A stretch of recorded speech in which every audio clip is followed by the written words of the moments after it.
안녕하십니까. 유방외과 전문의 이양민입니다. 여러분 제가 지난 시간에 유방암 수술 후에 병리 보고서 보는 방법, 쉽게 보는 방법에 대해서 말씀을 드렸어요. 어딜 보면 되든지, 그쵸? 근데 여러분들이 꽤 많이 질문을 주시는 게 그런 결과들은 어떻게든 찾아서 잘 해석을 하셨는데 이건 뭐예요? 이건 뭐예요? 이렇게 질문하시는 분들이 많더라고요. 그래서 오늘은 그런 분들을 위해 준비를 했습니다. 자, 그러면 위에서부터 내려오겠습니다. 순서대로 병리 보고서의 위쪽에서 순서대로 보통 나오는 질문들에 대해서 말씀을 드릴 거예요. 뉴클레어 그레이드, 히스톨로지 그레이드라는 게 있습니다. 이제 유방암을 띄어낸 거를 이제 조직 검사를 했을 때 그레이드가 있어요. 핵 등급, 조직학적 등급이 있습니다. 바로 얘네들이 얼마나 분화도가 잘 돼 있는지, 얼마나 분화도가 더러운지 이런 것들을 보는 거예요. 아무래도 얘네들이 안 좋은 애들이면 핵 분화도가 굉장히 안 좋고 굉장히 난리가 날 거예요. 그런 애들은 뉴클레어 그레이드가 3입니다. 1일수록 좋은 거예요. 그리고 조직학적 등급도 분화도가 좋은 애들이 1이고 안 좋은 애들이 3입니다. 즉, 핵 분화도, 뉴클레어 그레이드, 히스톨로지 그레이드가 3으로 높으면 높을수록 3 중에 몇이냐, 1, 2, 3 중에 모/3 이렇게 되어 있습니다. 그래서 1/3이면 그레이드가 1이라는 소리고 좋다는 얘기예요. 반대로 3/3으로 되어 있으면 3등급 중에서 3등급이다. 그러니까 별로 안 좋은 축에 속한다라고 보시면 됩니다. 옛날에는 그레이드가 되게 중요했는데 요즘에는 워낙 ERPR 홀트가 중요해지면서 그레이드의 중요도가 좀 많이 떨어져서요. 요즘에는 크게 관심을 안 가지셔도 됩니다.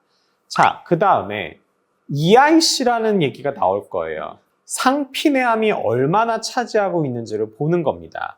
유방암이 있을 때, 침윤성 유방암이 있을 때 일기죠. 그런 유방암 성분 말고 상피내암이 섞여 있을 수도 있어요.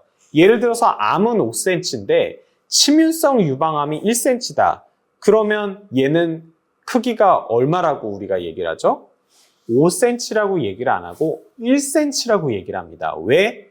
병기에서 중요한 건, 예후에서 중요한 건 상피내암이 5cm든 1mm든 별 의미가 없어요. 침윤성 유방암의 크기가 중요하기 때문이에요.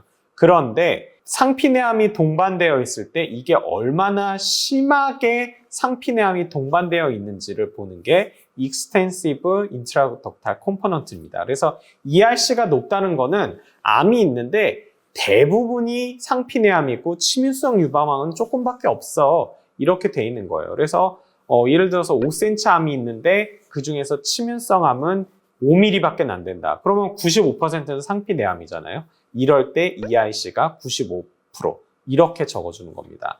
임상적으로 옛날에는 중요했었는데요. 요즘에는 별 중요하지도 않고 여러분들이 모르셔도 됩니다. 자, 그리고 그 다음에 나오는 게 림포바스큘라 인베이전, LVI입니다. 이건 뭐냐면 암이 있을 때 암 주변에 그러면 림포바스큘라 인베이전, 림프 혈관 침범? 그러면 나는 혈관 전이, 림프 전이가 있다는 소리야 할 텐데 완전히 다른 얘기입니다. 이 혹 근처에도, 이 혹 안에도 림프관이나 혈관이 지나갈 수가 있고 얘네들이 또 그런 것들을 형성할 수가 있어요. 그래서 주변 림포바스큘라 스트럭처에 이런 림프 혈관 구조물에 대한 바로 다이렉트한 침윤이 있는지를 보는 검사입니다. 그래서 옛날에는 꽤 중요한 어떤 예후의 인자로 사용되기도 했었는데 요즘에는 많이 희석이 돼서요. 별로 크게 의미를 안 두셔도 됩니다. 물론 림포바스큘라 인베이전이 없는 것이 훨씬 좋겠죠. 하지만 크게 예후에는 영향을 주진 않습니다.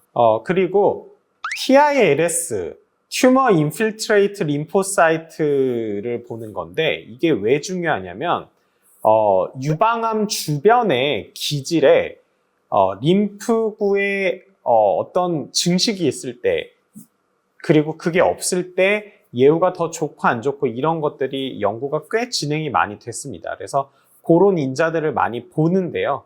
그래서 주변의 기질에, 이제 암 주변의 기질에 증식과 침윤이 있냐, 이런 것들을 보는 인자인데 여러분들이 역시 아직 이거에 대한 명확한 기준이 나와 있지가 않고 또 이거를 판단하는 것들도 아직 정형화되어 있지 않기 때문에 아직까지는 여러분들이 관심을 안 가지셔도 됩니다. 좀 내용이 많네요. 그래서 좀 두 개로 나눠서 다음 편에서는 성질에 관련된 인자들이 뭐가 있는지 이런 것들에 대해서 또 말씀을 드리겠습니다. 감사합니다.